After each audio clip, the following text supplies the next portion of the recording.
Jej, Keram, nazdar. Jaj, nazdar. Som zachytil na tých onlineoch, že ma chceš stretnúť.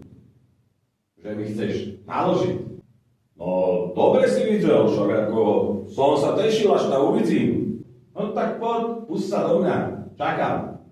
Však ty točíš tie videá, to je samý hejt, však ako nič pozitívne, ty len hejtuješ, kade chodíš, však takto sa to robí, čo tým ty chceš dokázať?